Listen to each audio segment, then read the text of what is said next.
Good start, guys. Let's do it.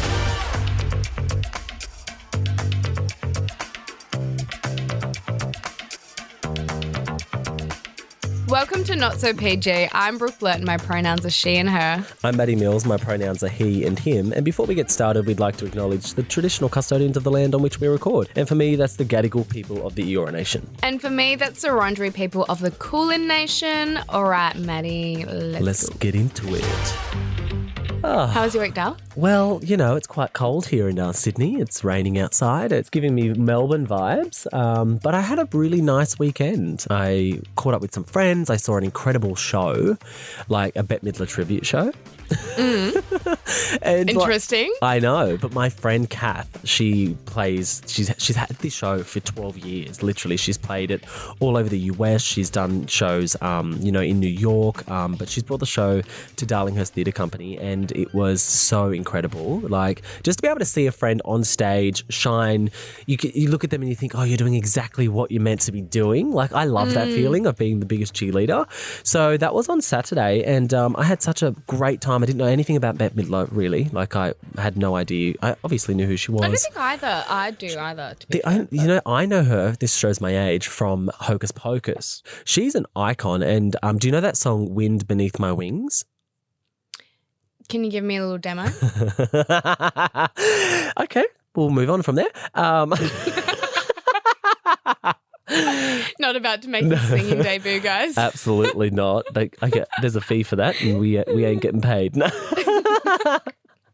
No, but she sings this iconic ballad song that everyone would know, Wind Beneath My Wings, and just the way that my friend Kath sang that song, it was so beautiful. I was crying in the audience, actually, and then got to catch up with her after the show, and then my friend had just moved to Darlinghurst, so it was just around the corner, so I was just chilling with her and hanging out at her new house. It was a really nice weekend. You were busy? Yeah, I wasn't in Sydney, but I was in Brizzy this weekend at a writers' festival, which is always very interesting. I just did Perth maybe like a couple of months ago, and then headed off to Brizzy. Honestly, it was like a big mob catch up. I'd never spent some time with some Brizzy mob. Yep. Oh, they're wild. Brisbane mob are wild. Like the amount of times that I've gone to Brisbane and gone out with them, I'm like, oi, this is wild. This is taking me back to like the Cross in the early 2000s. Oh, yeah. Well, I would have loved to spend more time, but it was just so jam-packed with panel discussions, lots of heavy stuff and then some lighter stuff, obviously talking about my book, which I don't know how these events go. I'm so new to it. Yep. So green, and I mean, I got to meet a few of my favourite authors, which was a bit surreal. But these writers' festivals, I mean, they're kind of like influencer events. Yes. So it's very what would you call it? Like self-promotional, I guess. Self-loathing? Yeah, and they just seem very odd. The flip side to that, right, isn't it that you meet someone who's read your book, then they know most things about you, and you're like, oh my God, you know me on a deep level because you've read my book.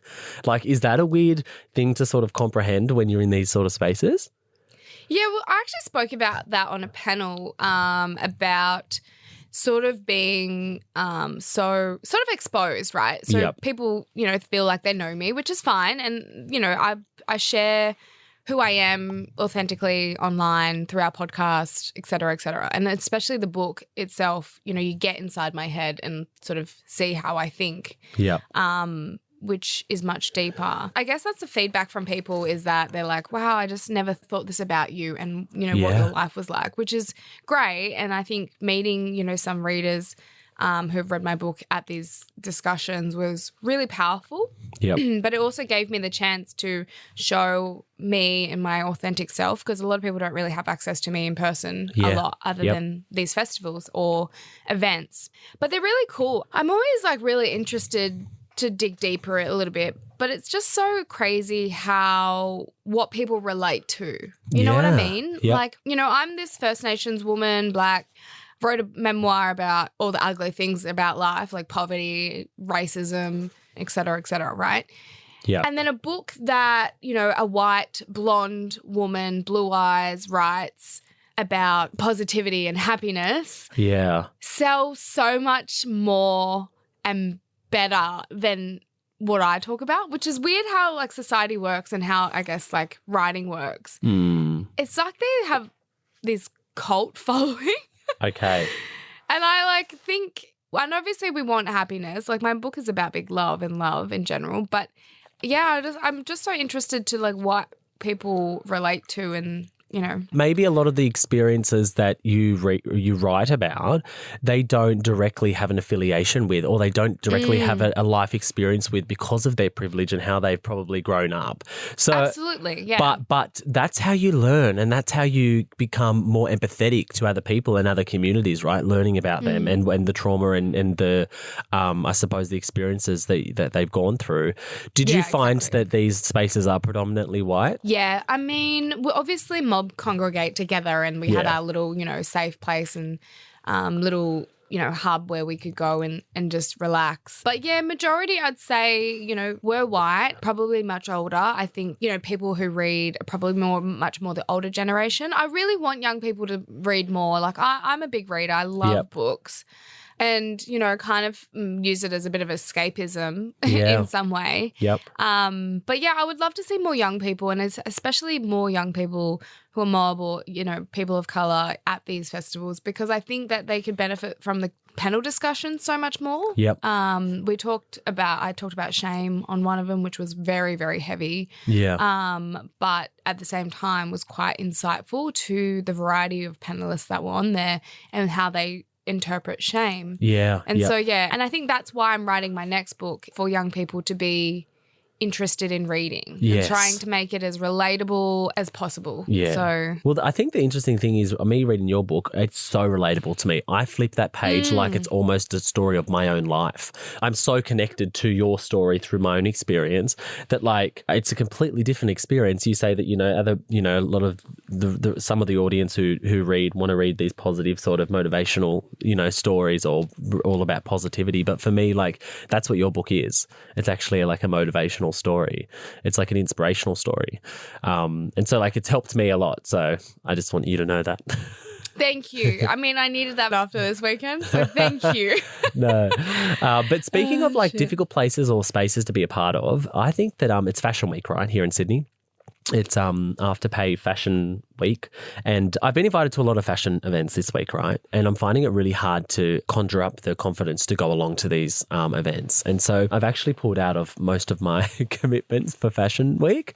And the reason being is because I feel like it is a predominantly influencer-led space these days, fashion, and it's actually really intimidating for me to be a part of that world, because I feel like eyes are just sort of on you and judging what you're wearing and how you look, and I don't find it comfortable to be a part of it. So I've actually put up some boundaries. Instead of putting myself in these spaces, I'm just like, no, I'm not in that mental space to be able to go and face all of that attention. So I'm actually only going to go to one of the shows, and that's a First Nations show that I'm going to go and show face and support, because I really feel passionate about First Nations fashion. But to go and sit, you know, front row at these sort of designers that I have no idea or affiliation with, or, you know, don't have any interest in, to be honest. It seems like a tough job for me, but also a scary place to be. So I'm having some boundaries this week, and I'm like, no, I was supposed to go directly to see a show straight after this record. And I'm like, you know what? I sent an email this morning being like, absolutely not. I'm not doing it. I agree with you. I mean, it's, you know, I wanted to unpack why people go to these events. And how they make me feel, because it's not really about the event itself. It's like, what do I gain going to them? And previously when I've gone to them, it's nice hanging out with your friends and getting dressed up, but it's again so self-promotional. Like I'd rather self-promote my book rather than myself. Like that book is like something tangible. It's something that I've created. It's like, it's all of my life. But when I go to these events, these fashion events, and just promote what I'm wearing, it just seems so materialistic to me. And I came from the bush. I came from community. I literally didn't even have a change of fucking undies at some times. 100%. Like, the clothes that I'm wearing, sometimes it's just about the clothes that you're wearing. It's not about you as a person. And so I just stopped and I, again, set those boundaries just as what you have this week. And I think it's really important to do that because what do you gain? Yeah, I go to the fashion shows that support First Nations just like you because I think it's really important to support mob and, you know, promote them and elevate them, which we always talk about. Yeah. But the other side of that is just like ugly. Like it's just... I don't enjoy it. Like you sit there and just it's all eyes on you. It's who you're interacting with. It's who you're getting photos with. It just seems fake. Just seems a bit like blur. Yeah, like I might go to a few from here. So I'm not going to say that I'm not ever going to go to them.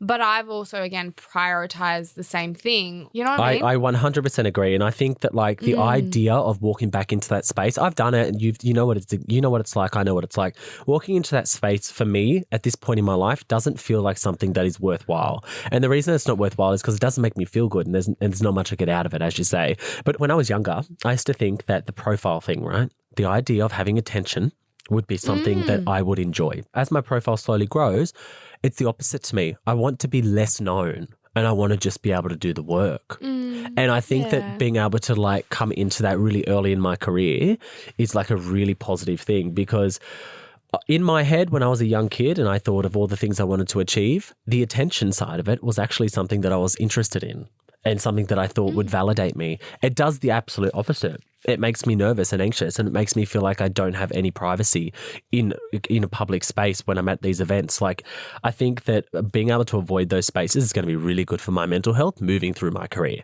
Like I don't want to, I really don't want to be in spaces just for the fact that you're going to be seen there or for a photo, you know?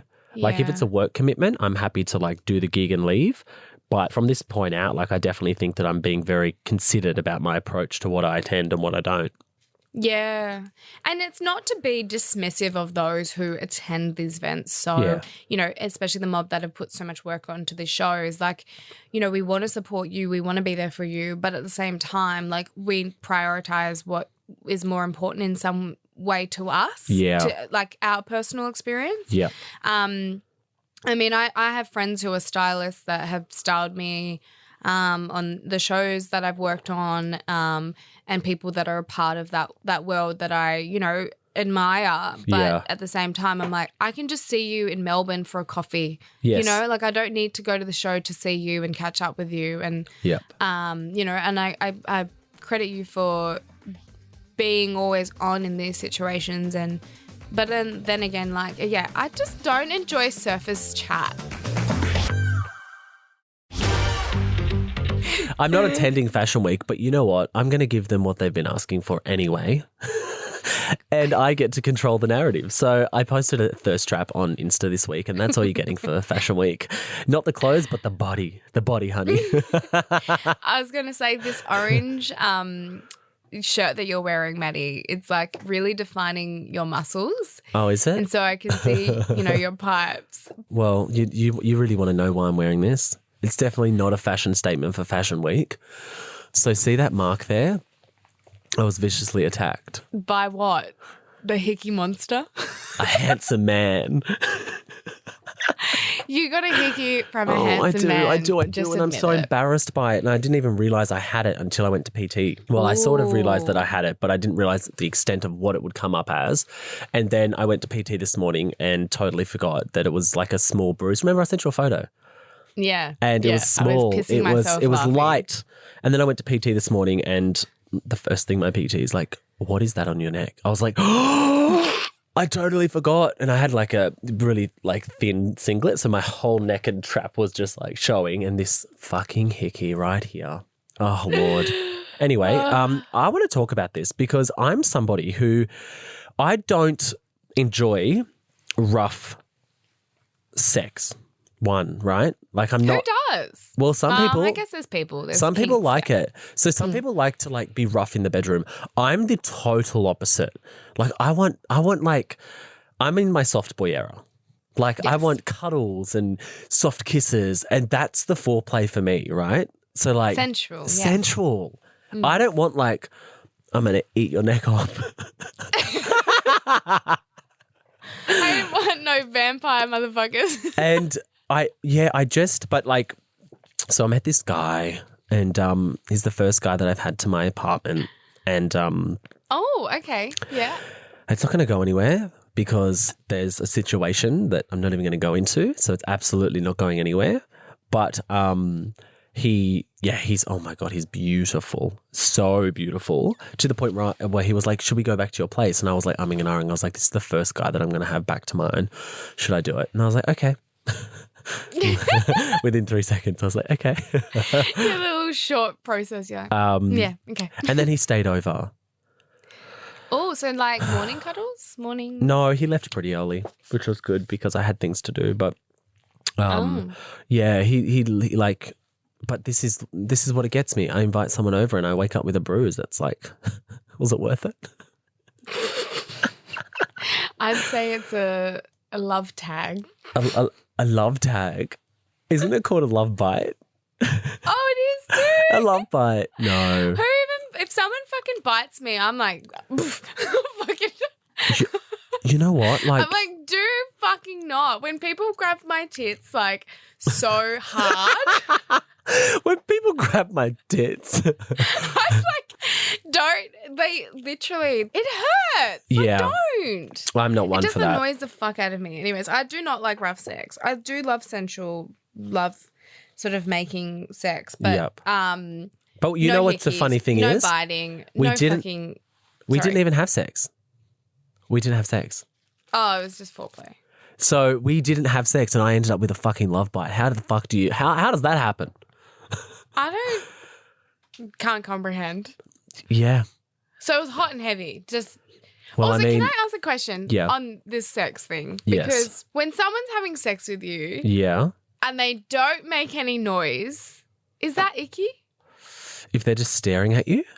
Yeah, with their beady little eyes. Girl, I will be like, I will feel for the pulse and be like, are you alive? I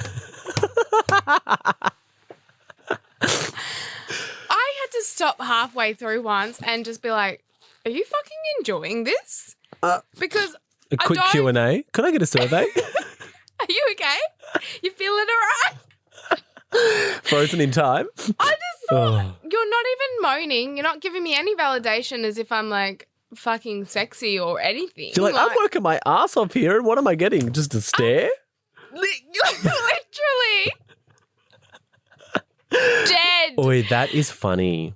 That is very funny. It's such a good story and it's so funny because now I look at it and if anyone like doesn't make noise or gives me something, I'm like, nah. Yeah. Fuck right off. Yeah, it's not You my know thing. what? Like, I think give me a little bit of a moan, noise like, or the yeah? moan. Oh yeah, the noise or the moan is half the turn on, right? The 100%. noise is the sensory of that sound is what sort of, you know, is one of the best parts. So that's very odd. It is odd, and then I just wasn't vibing it from that. Like Okay. I was like, nah, not again. Well, you want to know again. something See you, bye. interesting that's happened over the last 2 weeks? I've gotten with 2 girls in the last 2 weeks. Oh my God, he's in his bisexual era. And when I say gotten with girls, I've hooked up with them. No, I haven't had sex, but I've hooked up with 2 girls in the last 2 weeks. Wow. How funny. Like, what's going on here? Did you enjoy it? Yeah. It was great. Especially the second one. Yeah. Oh, yeah. Okay. So one was a beautiful black woman from Paris who was like she lived here for a little while, but she's actually French, black French. Stunning. Oh my God, I have to send you a photo. And then the other one was her friend. Sharing is caring, babe. Sharing is caring. I'm like, what am I doing with my life? Kissing these women. Anyway, it's all good. You're in your soft boy era and obviously exploring your bisexuality. It's okay. Yeah. It's okay. Like, no I love regrets. this. I'm into it. No regret. I'm just so happy that you're in a much lighter mood. Like, obviously, the last couple of episodes we've done, you've had a lot going on. Yes. And it's, things have shifted for you. And I feel like you're, a little bit more lighter. Last week it was a really difficult time. This week is going to be tough at the end of the week. I have my auntie's funeral, but we also had another tragedy in the family. So my cousin passed away. So it's a tough time for my family, but I'm really excited to go home at the end of the week and be there for my dad and my brothers and we're going to, do a beautiful send off for my auntie. And I think that my cousin will have a very small funeral and just like a very intimate setting. It's really sad what happened to him. So I just, I just think it's a really tough time for my family, but I've sort of pulled myself out of that really heavy spot because I know that I need to be on my game when I go home in terms of just being able to support my family. So I'm actually feeling a lot better. Yeah. A lot That's wiser. good. Yeah. Yeah. Yeah. But it's, I mean, when we spoke about, Fashion Week and like sort of setting in boundaries and doing all the things that you need to do for yourself, like I think you're doing exactly what you need to do, which is good. Speaking of mental health, I signed up to do like a group therapy session. Wow. With a men's group. Oh. I know. And so I had like a look online and I was like thinking, I want to hear other people's stories and I want to like also connect with other men who are like on the same journey, right? So I signed up to do, it's like an online, like it's almost like a course, but it's not a course. It's sort of just like a get together and people are able to share stories and blah, blah, blah. And so my first one is on Thursday morning, just before I go home. So I'll let you know how it goes. Look at you go. Yes. Group therapy is great. I've never done group therapy. But always been open to an orgy. Therapy. No, I'm kidding. I'm kidding, guys. I've come in with a hickey and now I'm a whore. Well, obviously, like I'm signed up to my group therapy, and which I'm really excited about it. But I'm excited for you too. I'll be excited to see what comes from it. Yeah, and I think it's just an online thing where everyone sort of logs on and has like an hour to discuss things and share and blah, blah, blah. But I also had the idea this week that I wanted to be better with my finances. So it's like I've worked hard enough now to be able to be, to be able to buy my own stuff and feel really comfortable with myself and my spending. But I want to be able when I was growing up, I never got told what to do with my money or how to invest my money or even things like tax and stuff. A lot of black fellas, a lot of my friends, who I speak to about this stuff, like when we were younger, we just never got taught how to properly spend or be frugal or be able to invest our money wisely. So I'm actually on the hunt for a financial advisor or counselor to be able to help me with my spending, and it's going to be like I'm going to start to do a bit of a salary sacrifice where my money comes in and I put a percentage of it away and invest a percentage of my money, or I save a bit and invest a bit. And so my manager is currently helping me sort of figure this out because we looked at sort of what was coming in over the last year, and it's like, okay, we're at a level now where we can really start to think about this because I don't want to just be able to make money and then not know what is the payoff. Like, yes, the money's one thing, but when I'm 40 years old, what do I have? What are the assets that I have? What are the investments that I have that are going to help me more long term?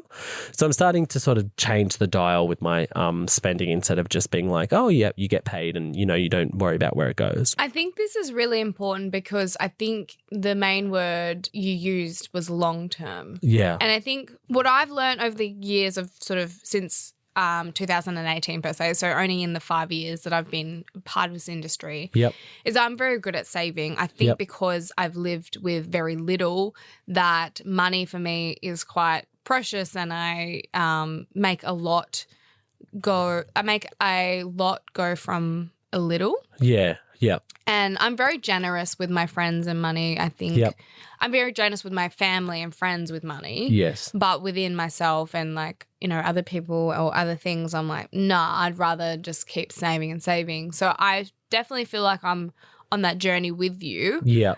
But then when post bachelorette, when you sort of get this big influx of money, you're like, fuck, what do I do with this? Yeah. For me, it was just like sitting there, and obviously you get taxed on it, and having a business, you have to do tax, etc. But again, like, who do you look to for help with this? Yeah. So unless, and I think this is also really important. I think blackfellas don't really know how to manage their money. We see a lot of, and not to generalize as well, by the way, but we see a lot of footballers. Yep. You know, they get drafted at these young ages of like 18. They, you know, get paid all of this money to play this sport. Then they have an injury and that sort of impacts their career, and then they're basically left with nothing. Yeah. And we're setting them up for failure. And I think now there's more programs a part of, you know, these industries that are offering that support, which is really important. But it's kind of like always word of mouth, like who you know. Like you kind of have to reach out and find, I feel like, people who you might know that look like they've got the shit together, or might know, like, you know, where to go with that sort of stuff. I mean, I did personally. I asked my tax accountant. I was like, hey, look, I want to invest. Like, where do I put my money? Yeah. I work so hard for every single cent. I'm like, I'm not going to throw it away for some fucking, like, inconsistent data thing. Like, no way. Not data. Yeah. You know what I mean? Totally, yeah. It's a big risk. It is. Yeah. And, I mean, probably other mob feel the exact same way with their money, like, you know, saving every single little penny. Like, but I would give my last $20, obviously, to my family, you know, like totally. We're very generous in that sense. Yeah. I just kind of feel like with my spending and saving, I've kind of got a little bit more stingy over the years. Yeah, which is a good thing. I think that's good. Like, for being a bit more frugal is something that I aspire to be. Well, yeah. I was 18 and I was working for a mining company. Don't hold it against me. Yep. And I was on some big money. Yep. And one of their values, ironically, which they're a mining company, like, let's be honest, was frugality. And so I learned how to make a lot from a little, from a young age. And so I knew sort of, and I had that skill in this company, and they really really admired that, which was great. But then I was like, this conflicts with my values. So I left, but it also like set me up for my future. Like definitely being on a good paycheck at a very young age kind of set me up. But yeah, I got into some debt as well. Like, I was a bit stupid with my money. I bought a car. And so I was in debt for like 5 years. Uni bills, you know, like hex, there's a lot. But I think now, like, picking and choosing where I want to work and, you know, knowing my value and knowing my worth also really, really helps with that. Yeah. I think one of the main things for me is I like to spend.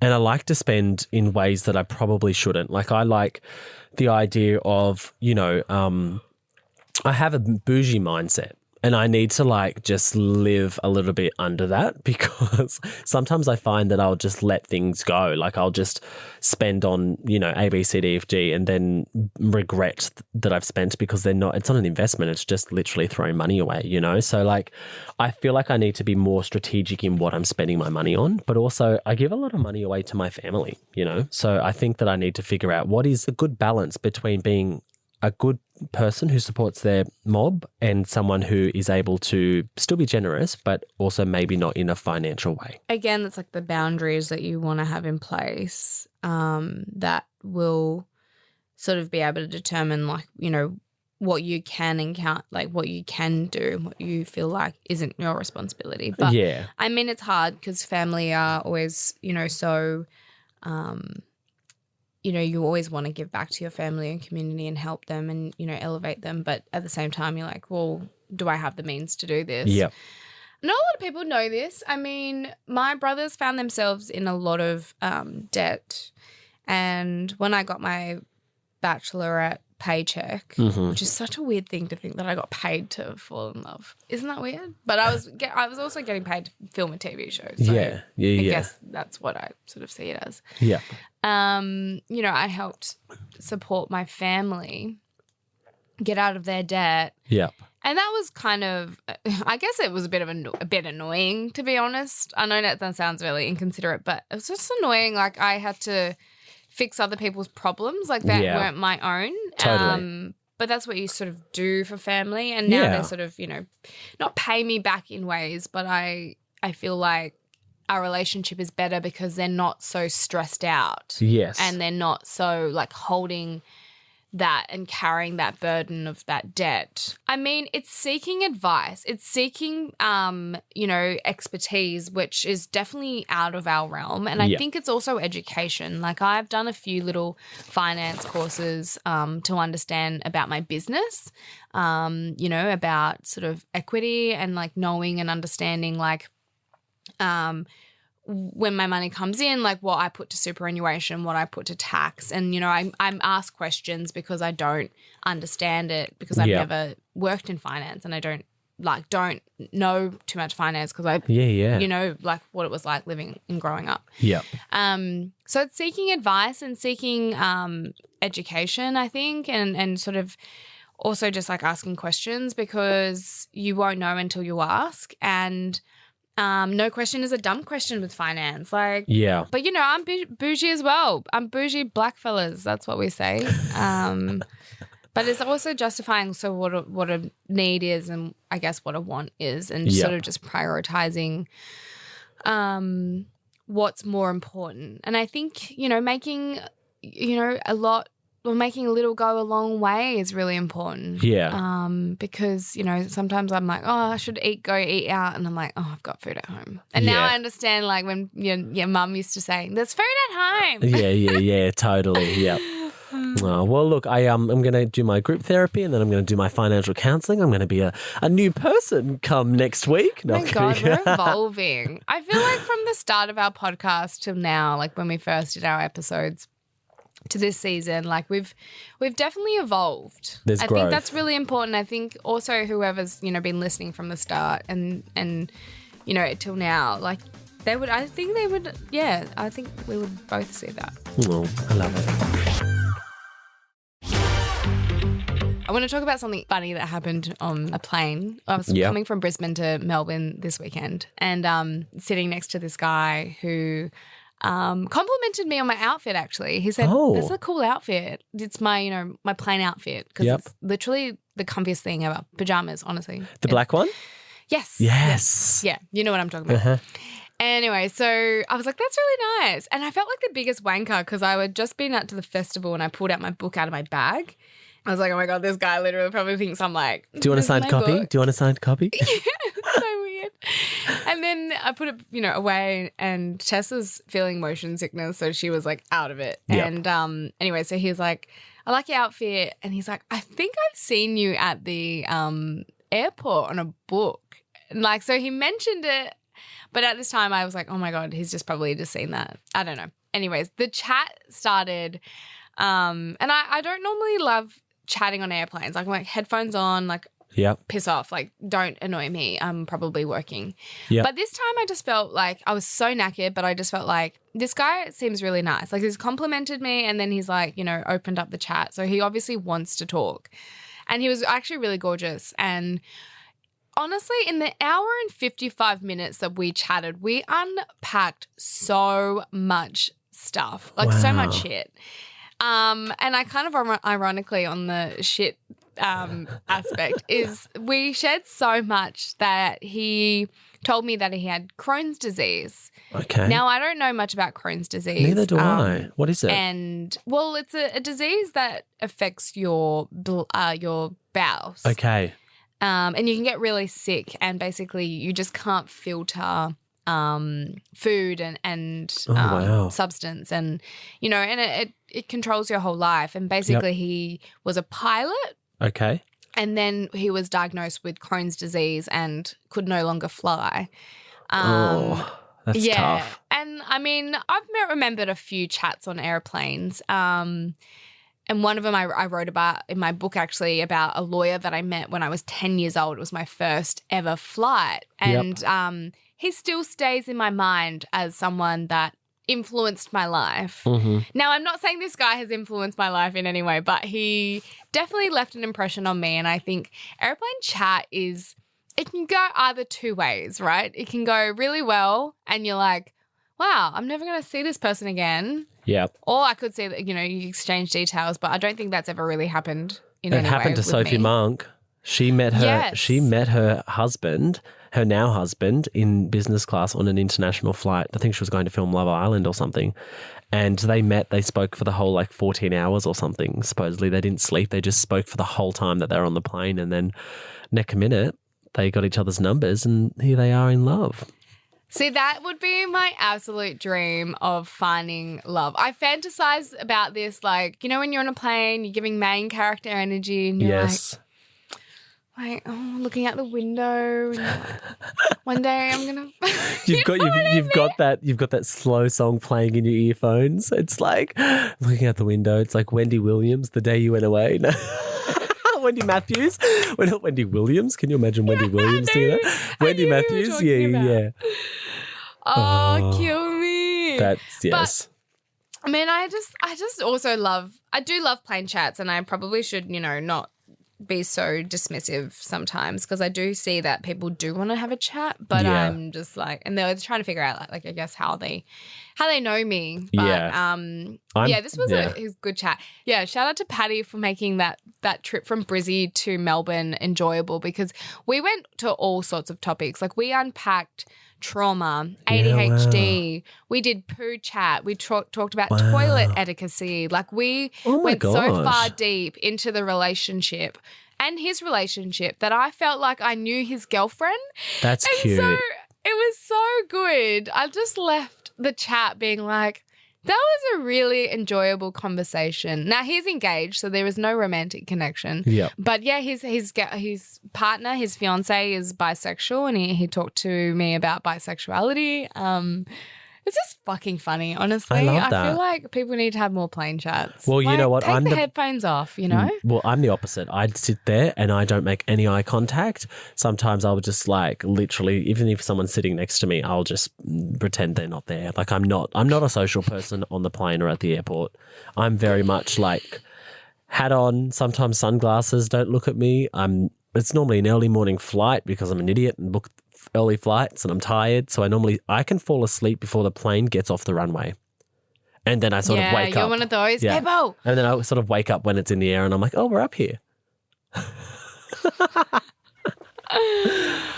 then I'm, never going to see Patty again. No. Who knows? Yeah. Good luck, Patty. Wish you all well. Anyways, I feel like that's a good end on today's episode. So Absolutely. Thanks so much for listening to Not So PG, guys. And if you love us, leave a 5-star rating and a little review. And if you want to tell us something, follow us on socials and slide into the DMs. Brooke's handle is @Brooke.Blurton. Mine is @It'sMattyMills. And you can follow all the Nova Podcast action over at Nova Podcast Official. Bye. Bye.